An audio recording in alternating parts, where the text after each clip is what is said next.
Hello, friends from CGTN all over different social media platforms. Welcome to this live streaming in Singapore.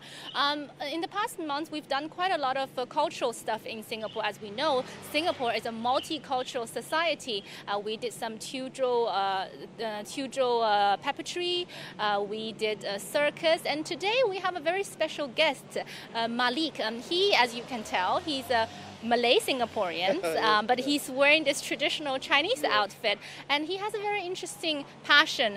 He loves Chinese calligraphy. He has built up a little bit of fame in Singapore because I think you're the first Malay brother who's interested in this very traditional and ancient Chinese art form, isn't it? Yeah. So how did you get started, and why? What caught your interest? I mean, let's all start with me being Malay. So at first I wasn't very familiar in what calligraphy was. It was when I was in Japan that I saw calligraphy. Then from there I decided to pick up, start to understand what calligraphy is and all that. And that's when Chinese calligraphy came into the equation. It's because I think Chinese calligraphy is the very backbone of most Oriental calligraphy, actually. Yeah.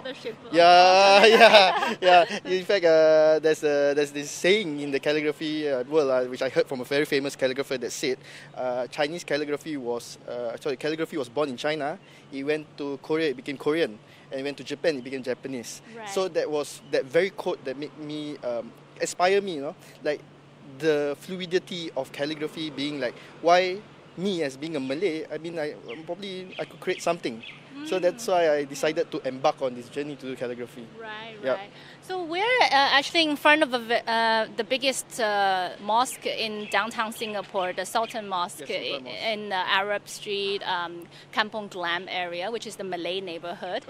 So we're here because your mom has a little shop, and throughout the years you practice Chinese calligraphy with the backdrop of the mosque. So let's go to see your little workshop. Maybe you can show us some of your work. Yeah, sure. It's beautiful from here. Oh yeah. It's I think the signature gold dome is something that a lot of people look forward when they come. But of course we are the back end of the mosque. But this is quite a nice view too, actually. Yeah. This mosque has been here for how many years? I think it has been quite here for some time that it became one of Singapore intangible buildings, actually. Oh, okay. Yeah.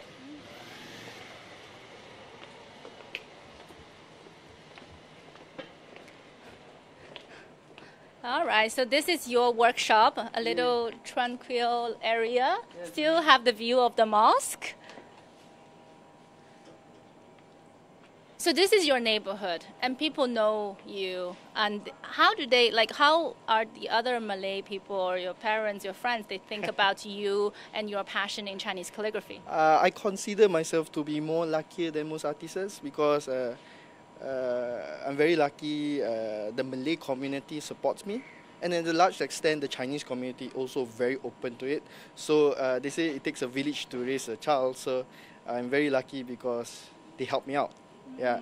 The first reaction of my parents were all very positive when I first started out, which I think is very rare among artists because usually they are not.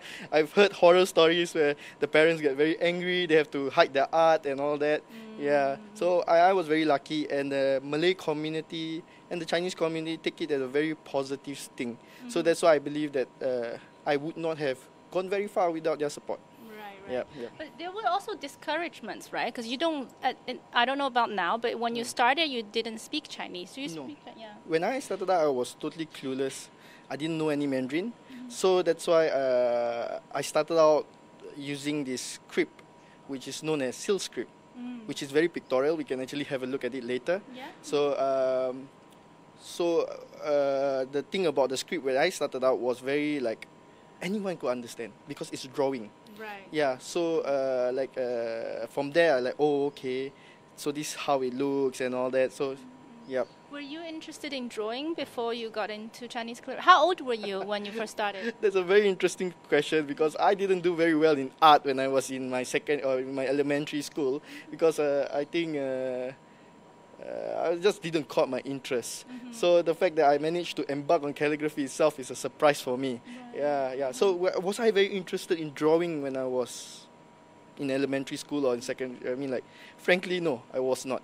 In fact, till today, I have not been really interested in actually pursuing drawing as yet.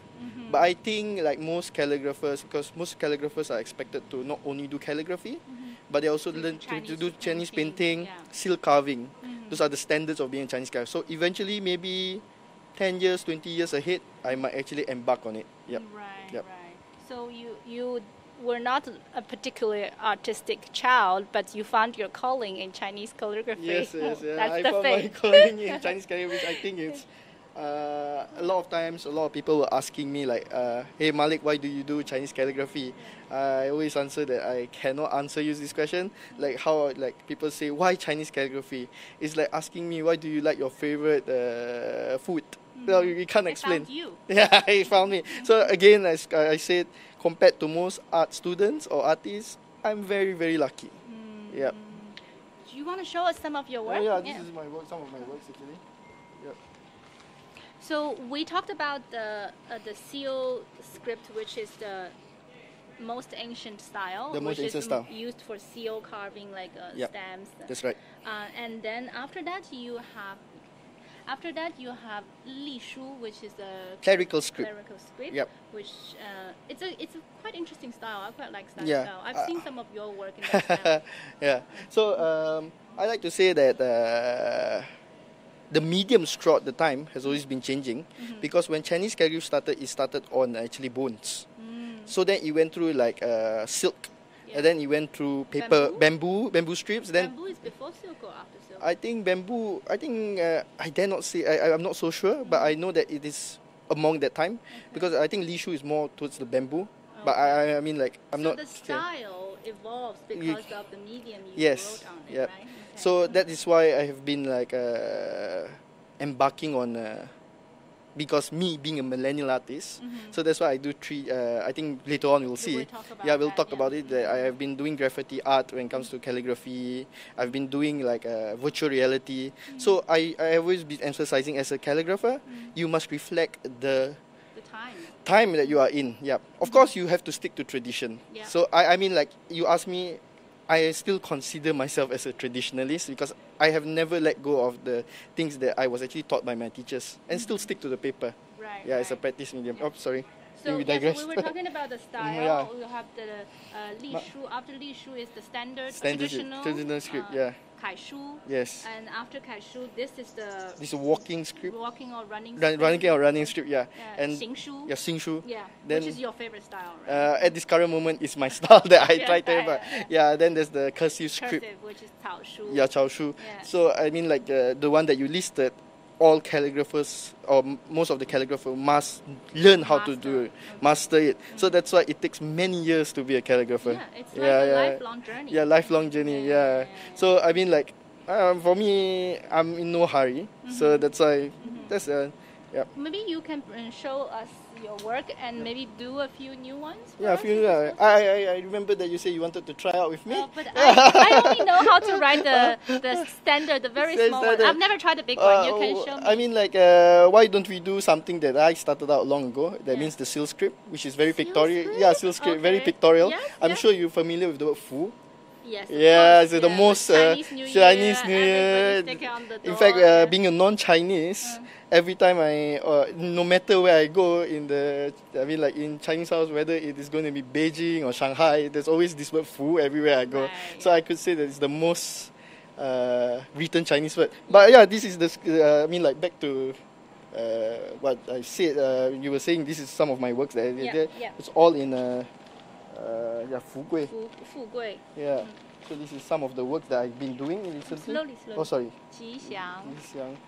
Yep. Then here you go. So Ru Yi. This is a few of the works that I've been doing actually. Yep. So, we'd like to go on to the live demo. Yes. Please. Yeah. So, to show you the types of,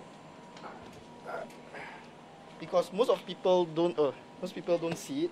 but these are all the different ways to actually write it. This is the seal script. Oh. Yeah. So a lot of people, when it comes to seal script, people don't understand. Most of the people I meet think that it's actually one way to write something. But as you can see, just for one word, there's so many ways to write it. So that's where Chinese calligraphy becomes more creative, or should I say more complicated sometimes. Right. Yeah. So there's more than one way to actually write the word, actually. Yep. So that's all one word. This is like here. These are all one. So 1, 2, 3, 4. Yeah. That's yeah. 1, 2, 3, 4, 5, 6, 7, 8, 9. Yeah, there's a lot of ways to write it. Yeah, so even among, it's just not only one type of way of writing calligraphy. Even if it's in the same script. Even among the same script, there are different styles of actually writing it. Yep. Right. Yep. Right. Okay. So I mean, like, this is one of the few things that a lot of people don't actually, especially non-Mandarin speakers like myself, we were not aware that, oh, okay, there's only one way, but actually there's so many ways. So before, when you see, when calligraphers talk, they also talk about the style. It depends on the, what do you say, I mean, like, for me, when I choose what kind of calligraphy I like just this, pure aesthetics. Pure aesthetics, or whatever I think as a calligrapher that I can actually attempt. Right. Yeah. Right. So I mean, like, for that's me, easy. yeah, that's easy. 文化的文 is also quite, yeah, because it's like and it's very pictorial. I mean, for me, being a non, when I did not know any Mandarin, when I see this, I see it like a man standing. Yeah. Yeah. This is the head. This is the hands. This is the legs. Might not be accurate or according to the meaning, but it's very pictorial. Yeah. This is how I especially teach, I mean, like, I teach non-Mandarin speakers like myself to actually learn Chinese calligraphy. Oh, okay. Yeah, because people get more confident when they see something that they can relate to. Right. Yeah, so Chinese calligraphy also, at this part, we know that Chinese calligraphy can be a very creative process. Yeah. So now you speak Chinese? 还可以啊，不算是很好的。Yeah. So spoken-wise, it's but you know a lot of characters. Right? I mean, as a calligrapher, it's my bread and butter, so I look into a lot of what do you say? I look at a lot of characters. So I think eventually I kind of pick up more faster when it comes to writing. Right. When it comes to speaking, I mean, like, we're discussing on the challenges of Chinese language. The tonality is a bit scary. There's 1/4 chance. There's a lot of chance of going wrong. 3/4 chance of getting the tones wrong. Right. But of course, it comes with practice. Right, yeah, right, I think you should be very familiar with. Yep. Write a few things for us. Oh, okay. Let me set up my stuff first. Oh, this book is only for the seal script. Yeah. Ah, I thought there was already. No, okay. So this thick book is only about the one style. One style. Okay. There's when How it many comes words to. inside? I have no idea. Probably most of the Chinese words that's approved by that. Okay. I think there's another book also just for that particular another style. So. Whoa, like you can imagine how much variety when it comes to Chinese calligraphy. Yeah, a lot of creativity and all that. Yep. So let me write something first. Is it easy to find all these equipment? Yeah, it is very in Singapore. It's quite easy actually, compared to I mean, Chinese calligraphy is a very versatile art. You can actually get some of them quite affordable. Yeah. Like I said, there's one that is very from the cheapest to the LV standard. Yeah. So I think that's one thing that actually makes Chinese calligraphy very interesting. Yeah. So you see, I'm adding something. You add water? Yeah, I add water, because or not, it will be too dry. Yep. So. Do you still use the traditional way, the ink? Sometimes. It takes time. Yeah, takes time. If we were to do now, probably this interview and an 20 hour minutes and after. 30 minutes after. Yeah, sorry. Okay, yeah.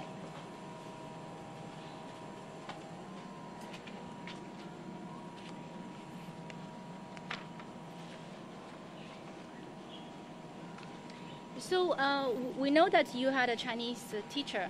Yes, my teacher, Mr. Yong Chang Tai. Yeah. And he's yeah, he's a master. Master Yeah. calligraphy and Chinese painting. That's as right. Well. That's right. What's so how did you find him, and when you first approached him, what did he say to you, and were you his only Malay student? I would say that I would be the first Malay student and the first student to actually do not understand Mandarin when I first started out. So when I came to him first, he was a bit curious. So he thought that I was actually coming to study painting. So then he keeps on questioning me, are you sure you want to do Chinese calligraphy? So I keep on telling him, yes. So I think he was under the understanding that I was just going to stay in Chinese calligraphy for a bit. Until, you were serious. Then after that, eventually, you'll never graduate from Chinese calligraphy. No, it's a long journey. So you'll never graduate. So that was what happened actually. I was with him for coming 11 years. 11 years. Yes, and still, even though I've been practicing Chinese calligraphy for 11 years, which is still very junior, I still come to him and ask him for advice. Yeah, so I mean, my advice to people or aspiring artists is they have to find mentors because mentors keep your reality in check. Yeah.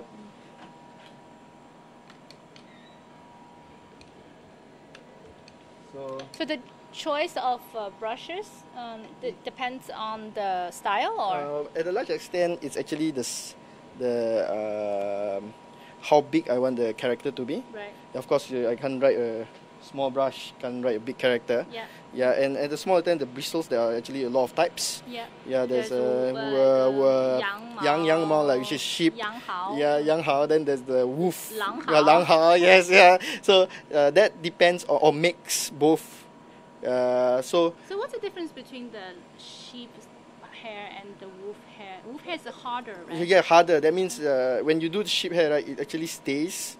Yeah, and if you another for the wolf hair, it actually springs back up. So which one is more suitable for what style? Of course, there's a lot of the preference actually. Okay. Yeah. But of course, if you want to do the this cursive script Chao Shu, then you go for the Lang Hao.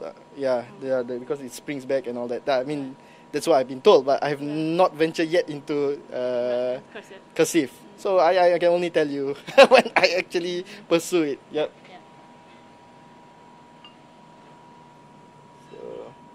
So there's some technique in terms of how much ink you need to get into it, right? The brush. We all say that it actually depends on the proportionality of water and ink, which takes a lot of time to actually master. Yep. So that takes time actually.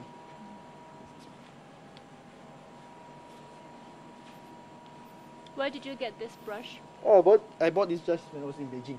In Beijing? Yep.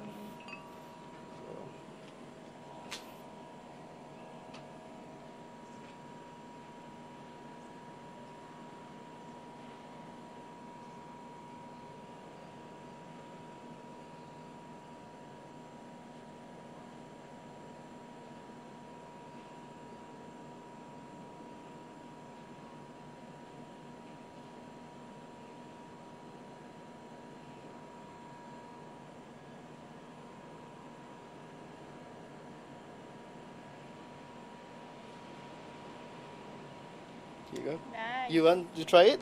But I don't know the style. Okay. You can... Okay, I'll just probably guide you. Like when you write, right? Probably you want to dip it in first? Yeah, okay. I'll get the mic for you.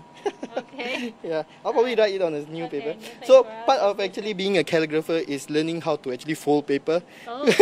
It's a rather, it can be sometimes quite mundane and very, but it's a very therapeutic, process actually. Yeah, I was going to say, Yeah. I find writing quite therapeutic. Sometimes, So every time they say that calligraphy reflects your heart.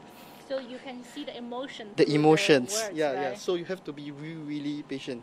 Well, when you am do. I doing the same word? Yeah, you're doing the same. I mean, why don't you? So, Yeah. Jeez, this is going to be embarrassing. Oh no. My grandpa is coming out of grave. Okay, we're doing. Yeah. Okay. One. Then here goes up. So usually when I teach someone, I'm not saying when okay, there you go. Okay, that's. Yeah, it's okay because I think it's because you are used to writing this style, which is a reflection of. That's why calligraphy is a reflection of your education, actually. Okay. Yep. This is. Oh, yeah, this one is ugly. Oh no, it's beautiful. I think.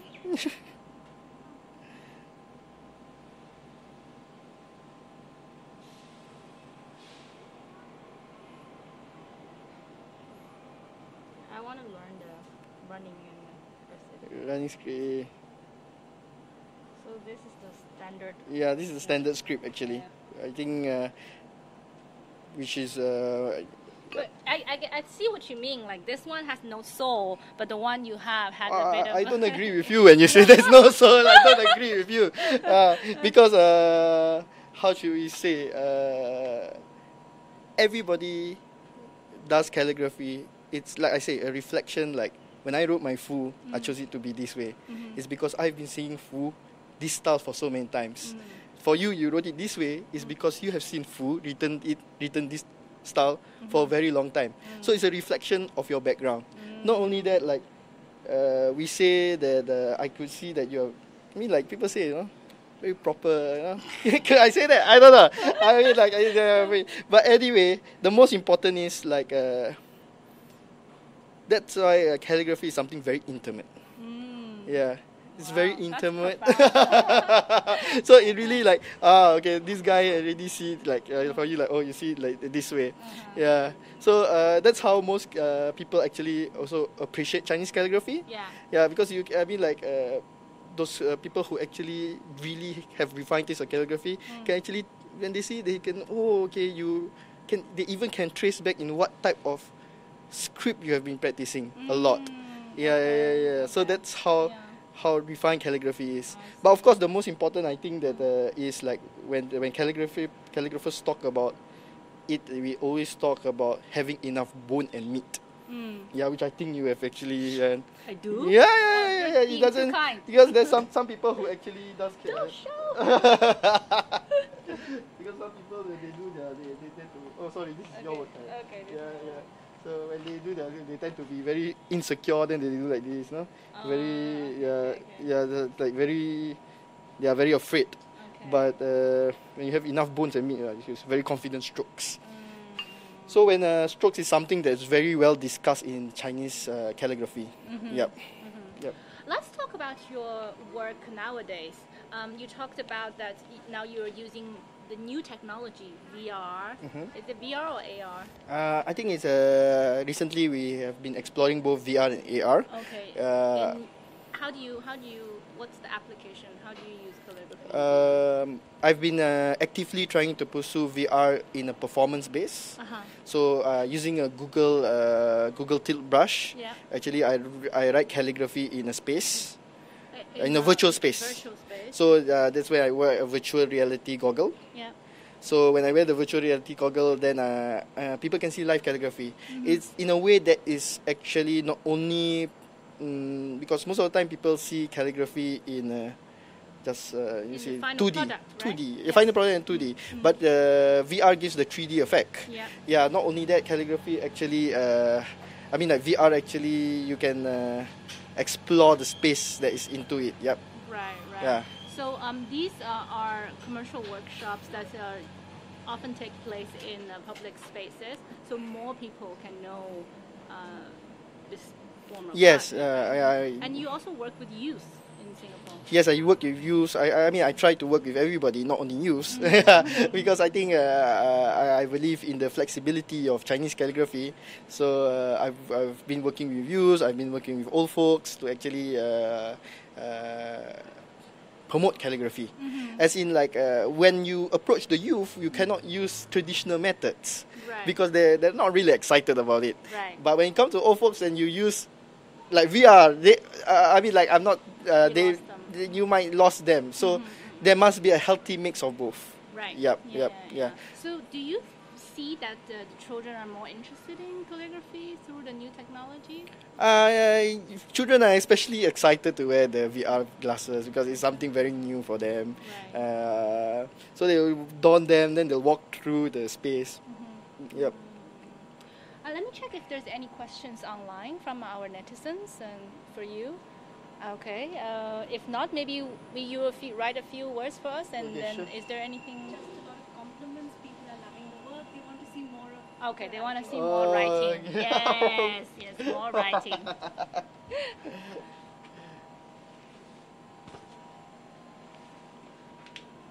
Why do you say folding paper is very important? Because if you see Chinese calligraphy,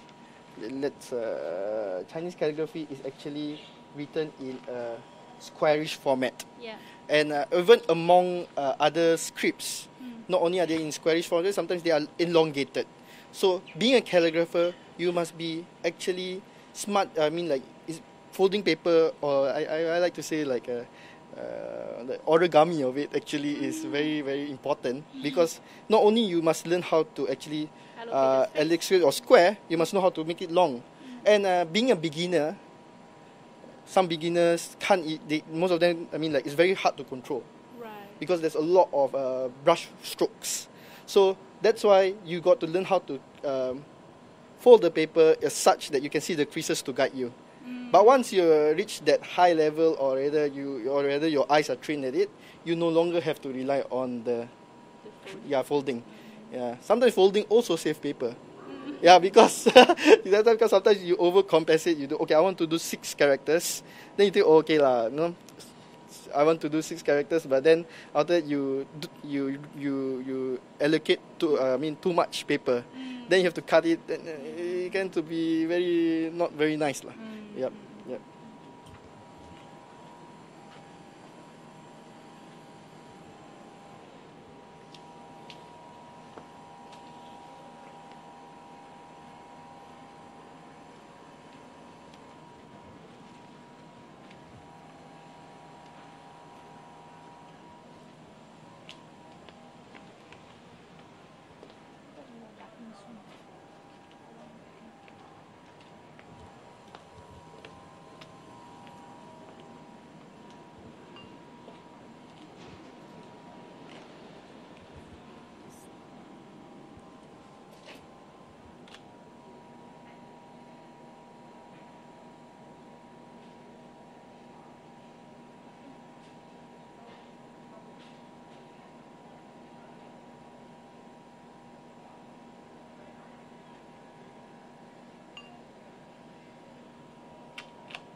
Different style of food. Yeah, different style of food.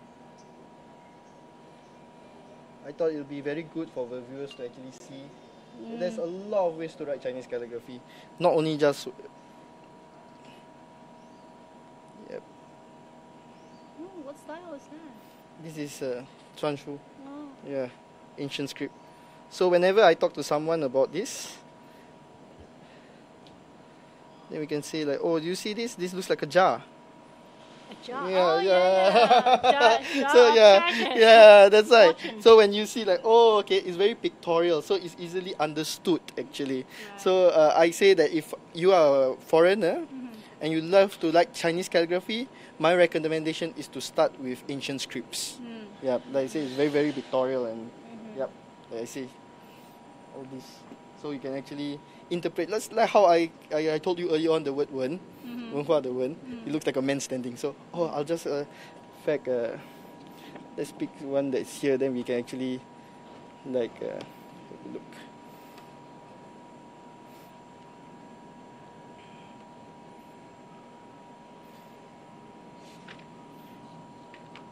Yu is also. Yeah, it looks like you see this is Rain. the roots like rain. This is raindrops and all that.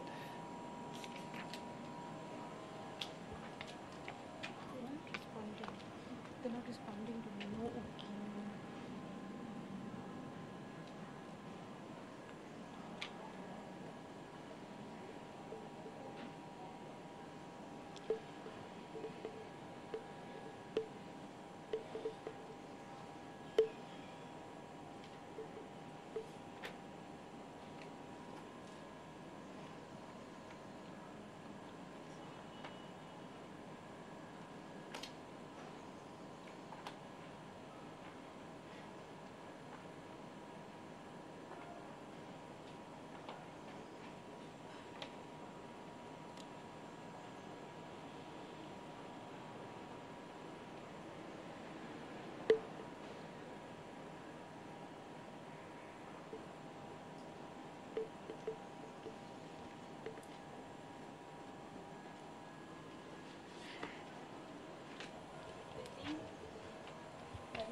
So I'll attempt to actually write one more character from the dictionary.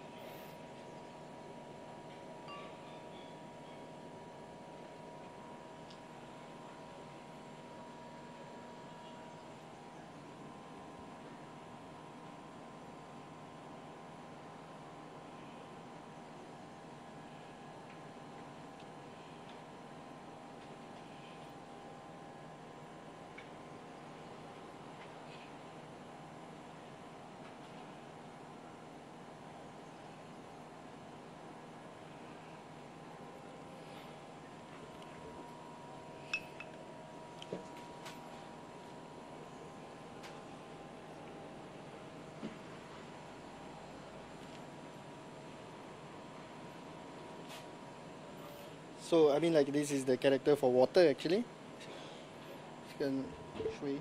Shui. Yeah. So it looks like if you see properly, it's like actually, so all the characters. There's so many ways to write it actually. Yep. So this is like to me, when I see this, I see like a river. You see? Yeah. So it's like fluidity, like. But if you talk to someone like who doesn't know any Mandarin, how do you explain? For example, oh, you see this how the beef. How do you talk about the stroke? They say, oh, you see this looks like a letter S, right? So why don't you just draw a squiggly S? Yeah. This is shui as well. No, this is not shui. This is some This other character. word is very complicated. Yeah, that is a very complicated. Yeah. But this is the so all this actually way of writing it. See, there's so many ways to write it. It goes to all the way to here. Yeah, there's so many ways to write it. So that I think that's the amazing thing about Chinese calligraphy. Okay. Yep. Maybe I'll do a shui. Yeah, don't you do? I will try to do. When you choose a Chinese calligraphy character to write, one advice that I got from my teacher was always find that something that you think you can attempt and what seems to be easy for you. Or which, yeah. So, I mean, like, I come from the school of don't make it so complicated. Yeah, but the problem is simpler the character is, it's actually more difficult to make it look good. Yeah, so you need to. Yeah, so that's when we see how yeah. Why don't you do this? It looks like a snake. Yeah, it looks like snake. Yeah.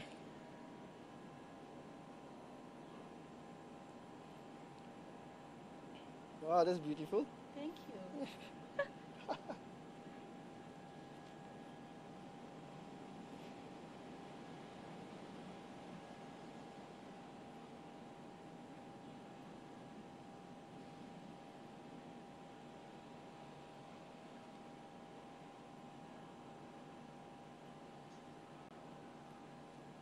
This one could be longer. Right? If you were to give critics, what would you say? I mean, I think it's a nice piece. No, you're too kind. Thank you.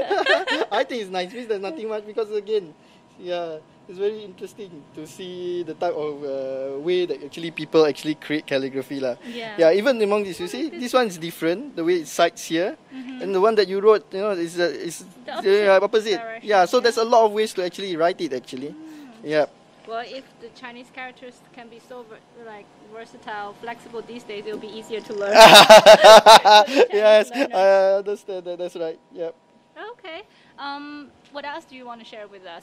I think we've covered quite a lot of stuff. We did cover it, lah. Yeah. So, I like to emphasize. Oh yes, we talked about. I read about that you actually have come over. You actually have this vision to create a Singapore style. Singapore style. What do you? When I say to create a Singapore style, it's like it backs out to the first time I said to you that the quotation that I heard. Yeah.